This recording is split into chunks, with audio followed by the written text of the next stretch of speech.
L'enfance, un temps d'émerveillement, d'innocence et de potentiel illimité.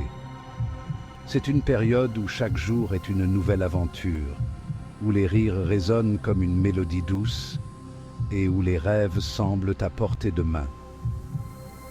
Nous associons la jeunesse à la pureté, leur rire à une symphonie de joie, leurs yeux reflétant la promesse intacte de demain. Les enfants sont souvent perçus comme des symboles d'espoir et de renouveau, des êtres encore intacts par les dures réalités de la vie. Mais que se passe-t-il lorsque cette image idyllique est brisée, remplacée par la réalité glaçante d'un enfant commettant un crime horrible? Comment réconcilier cette vision d'innocence avec des actes de violence impensables? La notion même semble incompréhensible, un anathème à l'ordre naturel des choses. Les parents, les éducateurs et la société dans son ensemble sont souvent laissés dans un état de choc et d'incrédulité. Comment un enfant, avec sa compréhension naissante du monde, peut-il être capable d'une telle obscurité? Les psychologues et les experts se penchent sur ces questions, cherchant des réponses dans les recoins les plus sombres de l'esprit humain. Pourtant, l'histoire est jonchée de cas qui défient toute explication, nous forçant à faire face à une vérité troublante. Le mal peut se manifester dans les endroits les plus inattendus, même dans le cœur des enfants. Ces histoires nous rappellent que la nature humaine est complexe et souvent déroutante. Ce ne sont pas des incidents isolés, facilement rejetés comme des anomalies. Ils sont des témoignages de la fragilité de l'innocence et de la facilité avec laquelle elle peut être corrompue. Ce sont de sombres rappels que la capacité de violence n'a pas de limite d'âge, que la frontière entre l'innocence et la dépravation peut être terriblement mince. Les jouets brisés et les terrains de jeux abandonnés deviennent des symboles poignants de cette réalité. En nous plongeant dans les détails effrayants de ces affaires, nous sommes contraints de confronter des questions inconfortables sur la nature humaine, la nature du mal et les fondements mêmes de notre système judiciaire. Ces histoires nous poussent à réfléchir sur la manière dont nous protégeons nos enfants et sur les mesures que nous devons prendre pour prévenir de telles tragédies à l'avenir. 1. Newcastle-upon-Tyne, Angleterre. Une ville paisible, où la vie quotidienne se déroulait sans heurts jusqu'à ce qu'un événement tragique vienne bouleverser cette tranquillité. La victime, Martin Brown, 4 ans, a été retrouvée sans vie dans une maison abandonnée. Ce fut un choc pour tous, un enfant si jeune, arraché à la vie de manière si brutale. L'auteur ? Mary Bell, 10 ans. Une enfant elle-même, mais capable d'actes inimaginables. Bell, décrite comme une enfant perturbée, issue d'une famille dysfonctionnelle, a étranglé Brown, revenant plus tard pour graver une lettre M sur sa poitrine. Un acte qui montrait une préméditation et une cruauté rares pour son âge. L'acte froid et calculé a provoqué une onde de choc dans la communauté. Les gens étaient horrifiés, incapables de comprendre comment une enfant pouvait commettre un tel crime.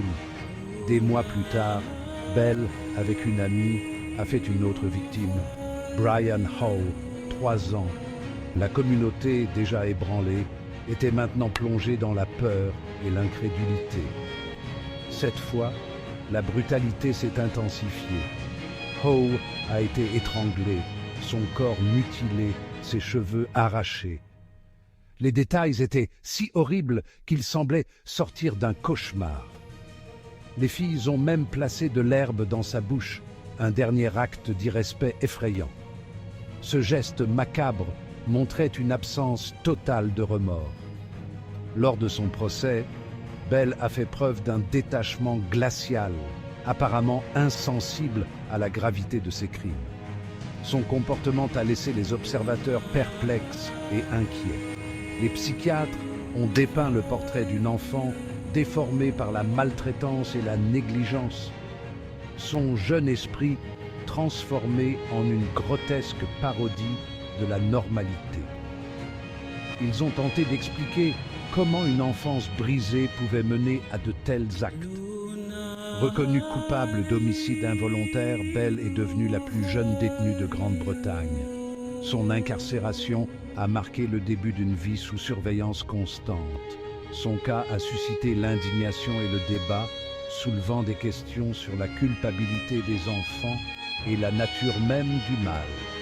Les discussions se sont poursuivies pendant des années, cherchant à comprendre l'incompréhensible. 12 février 1993, Liverpool, Angleterre. James Bulger, 2 ans, disparaît d'un centre commercial. Son enlèvement filmé par des caméras de vidéosurveillance granuleuse. Les images, montrant le bambin emmené par 2 garçons plus âgés, se sont gravées dans la conscience nationale. Les garçons, John Venables et Robert Thompson, tous deux âgés de 10 ans, ont soumis Bulger à un voyage de 3 kilomètres d'une cruauté inimaginable. Ils l'ont frappé à coups de pied, lui ont marché dessus, lui ont jeté des briques et de la peinture. Finalement, ils ont laissé son petit corps sur une voie ferrée, espérant faire passer sa mort pour un accident. La découverte du corps mutilé de Bulger a provoqué une onde de choc, de chagrin et de colère dans tout le pays. La brutalité même infligée par des enfants à peine assez âgés pour aller à l'école primaire était incompréhensible. Venables et Thompson ont été rapidement appréhendés, leur procès devenant une frénésie médiatique.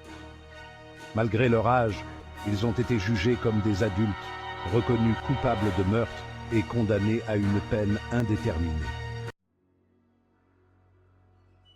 Section 4. Eric Smith, le tueur au dedans. 2 août 1993. Comté de Steuben, New York. Derek Roby, 4 ans, qui se rendait à bicyclette à un camp de vacances, a rencontré Eric Smith, 13 ans. Ce qui a commencé comme une rencontre apparemment innocente s'est terminé par une horreur inimaginable. Smith, décrit par certains comme un solitaire sujet à des accès de colère, a attiré Roby dans les bois, où il l'a battu à mort avec une pierre. Il a ensuite agressé sexuellement le corps sans vie, le laissant dans une position qui suggérait une conscience effrayante de sa propre dépravation. Appréhendé quelques jours plus tard, Smith a avoué le crime, son comportement neutre et détaché glaçant les enquêteurs chevronnés. Diagnostiqué avec un trouble explosif intermittent, une maladie caractérisée par des accès de violence soudains, Smith a été jugé comme un adulte et reconnu coupable de meurtre au 2e degré. Condamné à une peine de 9 ans à perpétuité, Smith est toujours incarcéré, son cas nous rappelant brutalement que parfois, les monstres que nous craignons ne se cachent pas dans l'ombre, mais résident dans des individus apparemment ordinaires.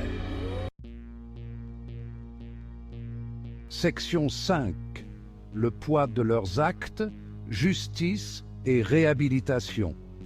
Les cas de Mary Bell, John Venables, Robert Thompson et Eric Smith, bien que séparés par le temps et la géographie, ont un point commun. La réalisation effrayante que même les enfants sont capables d'actes innommables.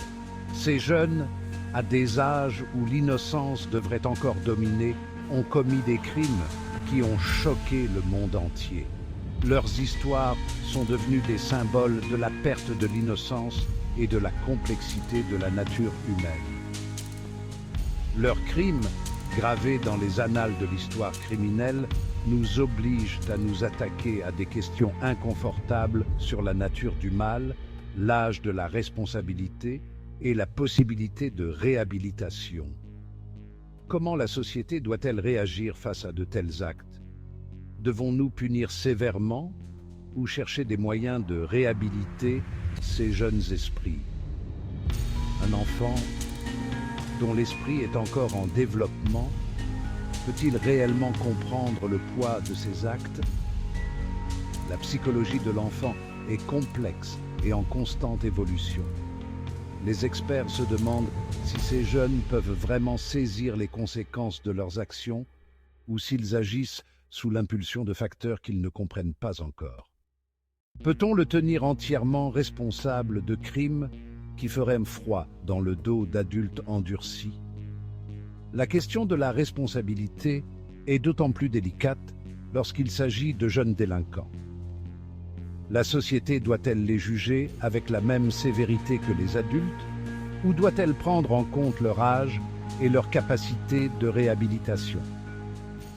Le système judiciaire, conçu pour répondre aux complexités de la culpabilité des adultes, est aux prises avec ces questions, recourant souvent à un délicat exercice d'équilibriste entre la punition et la réhabilitation.